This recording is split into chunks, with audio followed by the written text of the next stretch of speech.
There's something weird with the lighting, right? It looks a little foggy. Yeah. You're live. Hey, hello. How's it going? I am Anchorpete, and I'm here with my wife, Shari T, and we are here to talk about Big Brother. Whoa, and I need to turn that off. That's to make sure that we are not like screwing up or anything. Anyway, I made a format, Shari, for tonight's episode. Did you know that? That sounds great. Yes, I made a format. You want to see the format for tonight? You don't have a hat on. I don't have a hat on. I just got a haircut today. Thank you. Thank you for pointing that out. Yes. Looks nice. I feel weird not having my Anchorpete hat on. It's like you're missing something. Yeah. Shari wasn't a big fan of my haircut, by the way. We're going to talk about Big Brother in a second. Don't worry, Big Brother fans. Shari was not a fan of my haircut. I got, it's called the undercut. So I'm trying to do like a David Lynch / Kyle MacLachlan, like Dale Cooper thing. And she said I look like, what's his face from Back to the Future? Crispin Glover. Yes. So I don't know. I think it's okay. Which isn't a terrible thing, I guess, but there are other haircuts I envisioned. Yes. Yeah. And my kids never liked it either. But you were here for the sweet Big Brother content, and we're here to provide it to you. So you ready? So I made an outline for our show tonight because I think we need a little structure in this place. And so here's my question for you, number one, Shari. Who is the HOH? Memphis. Wow. So, okay. The most unenthusiastic. Well, see, because like my next question, I feel like you kind of almost answered that. Did you want them to be HOH? Gee, what do you think? I guess not, no.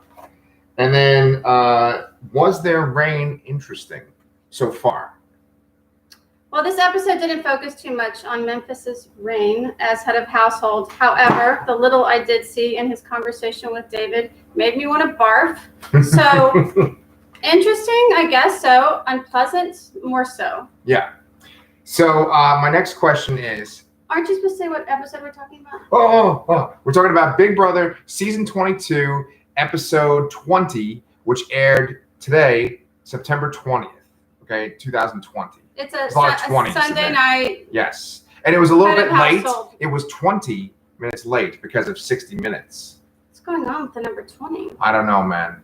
But I have the last question. This is for my structure. Is it 20? There's no 20 to answer it, but there's two. Okay. So who was nominated?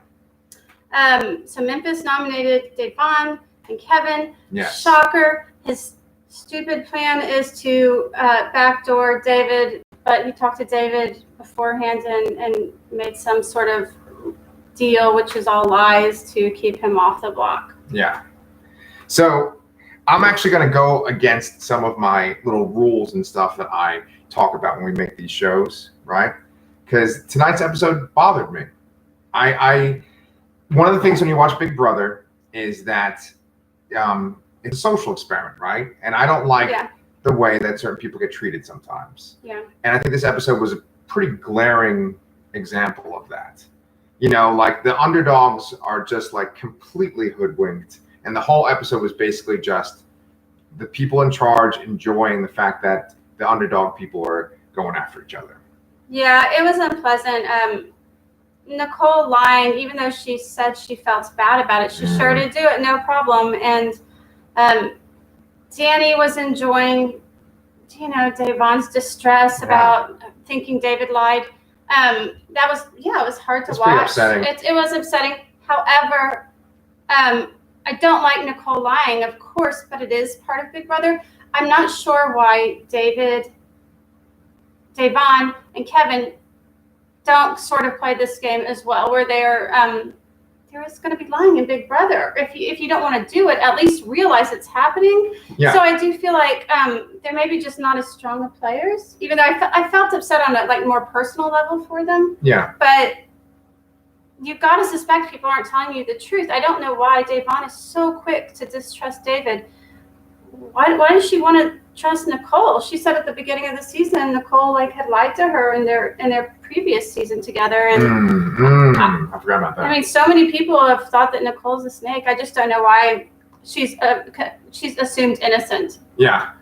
Well, Kevin's a 5% chance that Nicole's lying. Yeah. 5%. Yeah. He's gonna kick himself when he watches it back. Yeah. Well, So okay. So you asked, but painful, all painful. Right. So you asked this question. Well, why aren't they lying? Right. And I think that with Big Brother and with Survivor, there's the idea of that you don't necessarily have to lie. Of course, you can be shifty and kind of skirt around the truth, but you don't have to straight up lie to people.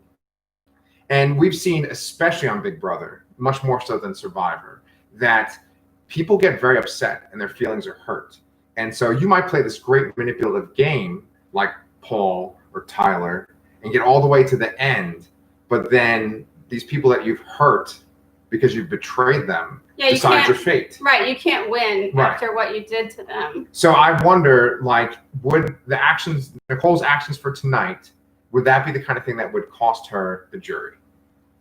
Time will tell. I think it's definitely possible. It's going to leave a very, very bitter taste in Davon's mouth when she finds out that she was, giving David such a hard time when it was really Nicole all along. Yeah. Although David does not do a very good job of defending himself or trying to convince Davon otherwise. I guess he's just not a talker. Yes. He's not a talker. He kind of just wants people to believe him and trust him, and he doesn't understand why. And he's a pretty socially awkward player in a social game. Right, and he just never has had that great a relationship with Davon, despite them having similar goals. Like, I think Bailey was their go-between person. Right. And now looks like Kevin's kind of trying to be that person as well. It is, all David needs to say to Davon, maybe it wouldn't work, but I haven't even heard him say it, is, why don't you consider that Nicole's lying?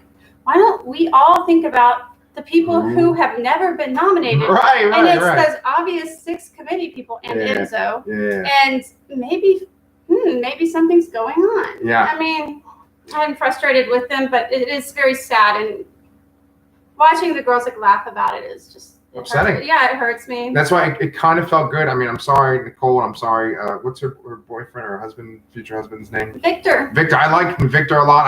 I did like Nicole prior, but I kind of did enjoy when she fell out of the tub. I know it's messed up, but I just felt like that was a little bit of karma. I'm sorry, Nicole. And speaking of karma, Christmas gets put on slop. Oh. No big deal. People get put on slop all the time, right? Yeah. Davon and David are just coming off of slop. Yeah. Who throws a little tantrum? Yeah. And is the biggest sore loser? Come on, Christmas. Well, see, that bothers me that you did that, because I was holding on to your line that you said bitter taste in her mouth.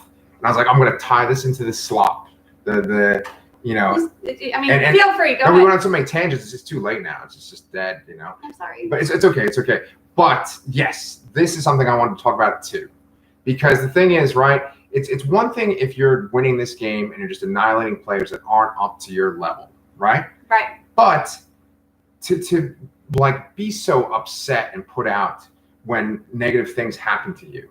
Like, you've been coasting for weeks. Christmas hasn't had to worry about anything. Had to struggle. I think she had a little bit of a stressful HOH, but that's part of being HOH. I mean, it just bothers me. Like, kind of whine. She's eating her tacos, and then she goes and whines. Like, oh, I didn't think you were going to put me up on the block. You were talking about Kevin, which that was some great editing, by the way. Yes. They don't usually do that in Big Brother, but it literally panned up to her on the balcony looking over eavesdropping, I guess. I actually didn't even know that they had a little balcony.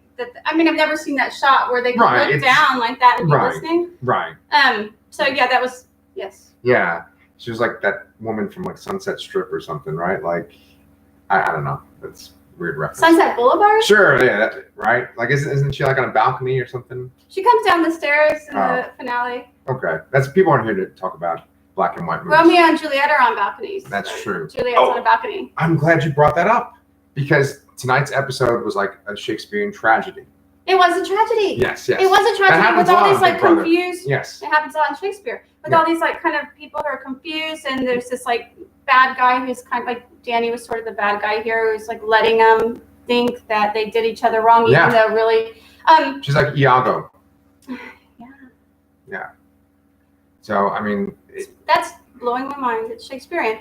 Yeah, and it's human, right? It's human, because all you have to do is just push a person a little bit in a direction, and they do all the work themselves, just like Davon, Okay, and this is what I don't like, because I like Davon. I like Kevin at this point. Yeah. I'm not a big fan of David, but it's just because he's not that great a player. I'm sure he's a very nice person, but I just wish he would do a little bit more with the game. Yeah.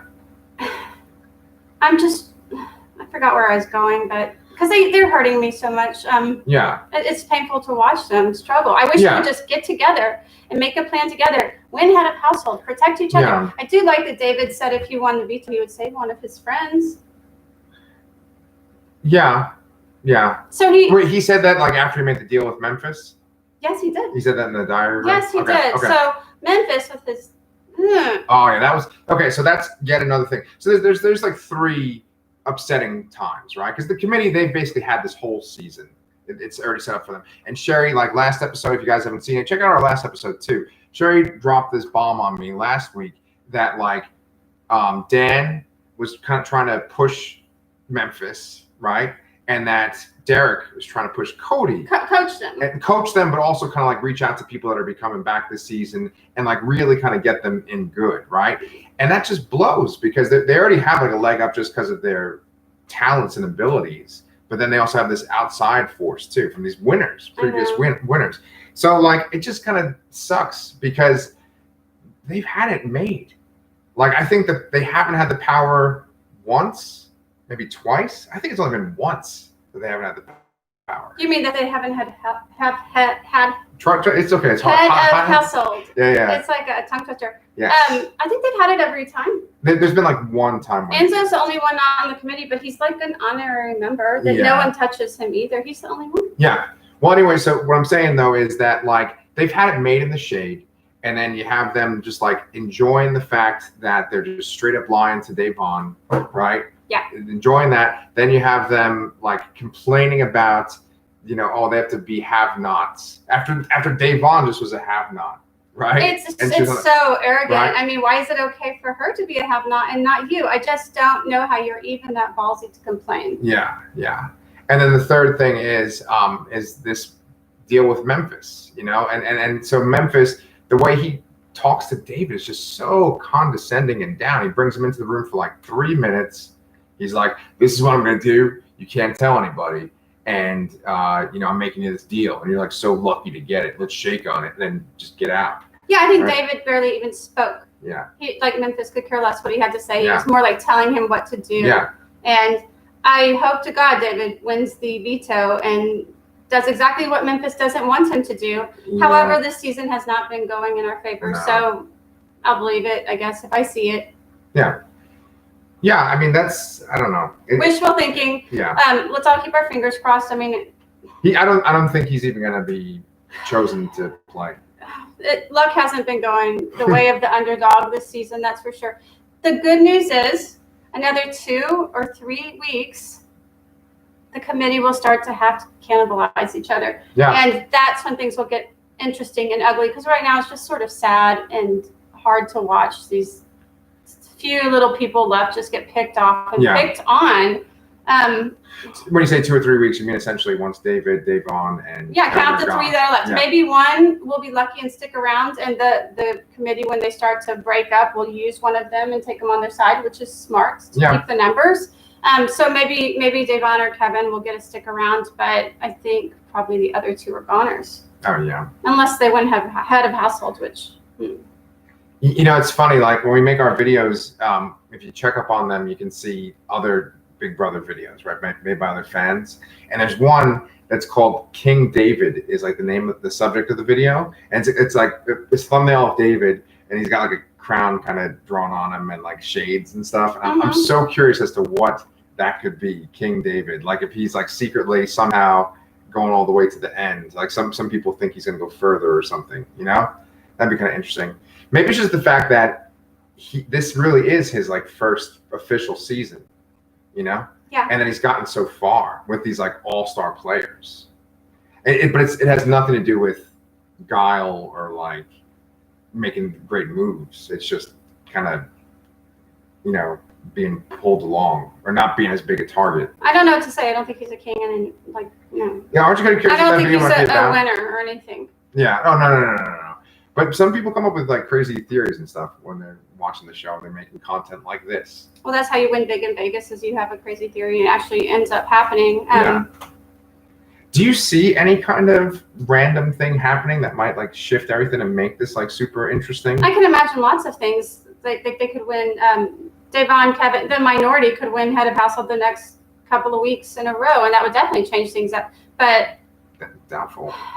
It just doesn't seem to be happening, and that's the way Big Brother is, right? Yeah. It is kind of a microcosm of the world, right? These Yeah. people who are power hungry, they just want it more, and they're willing to stoop lower than other people. If you're willing to stoop lower, you have an edge. You just do. Yeah, and I usually don't like to get political on these shows, but maybe that's exactly what's happening in this world. Yeah, it's been a political weekend. Yeah. RBG. Yeah. But I don't know. We always, if this is your first time watching, we always try to make these kind of short. I feel like we've kind of said everything we had to say, right? Do you have anything extra? No, just a sad, frustrating episode. Yeah.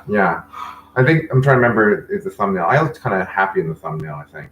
And then Shari took her thumbnail picture like in the car while she was out tonight. We're gonna make them on the fly because we're making these all the time. Yeah. So anyway, just to let you know, Shari and I also review movies. We actually just reviewed this movie called I'm Thinking of Ending Things. It's on Netflix right now. You can go onto the Anchorpete channel and check that review out. It's kind of fun. And coming up this week, besides Thursday night's episode of Big Brother, Shari and I are also going to sit down with our daughter and we're going to watch that Enola Holmes movie. On Netflix. It's coming out on Wednesday. Yeah. So probably by like Saturday, there should be a video of that too. Yeah, we'll have a review up. Yeah. So there's a ton of content on the Anchorpete channel. And then also on my other channel, the Lastercast channel, we have a lot of stuff planned for October. The Lastercast show is like a horror review show. And so we have stuff planned for October. And I should hope so. That's a big month for y'all. Yeah. And the biggest thing is on Tuesday, me and Danny from that show are going to be interviewing people from this movie, The Honeymoon Phase. So you should check out the Lastercast channel too. If you haven't liked or subscribed to either of these, come do it. We have fun stuff. So we will see you on Thursday night. And 11 p.m. Central. Yes. And we're going to awkwardly say goodbye. Thank you.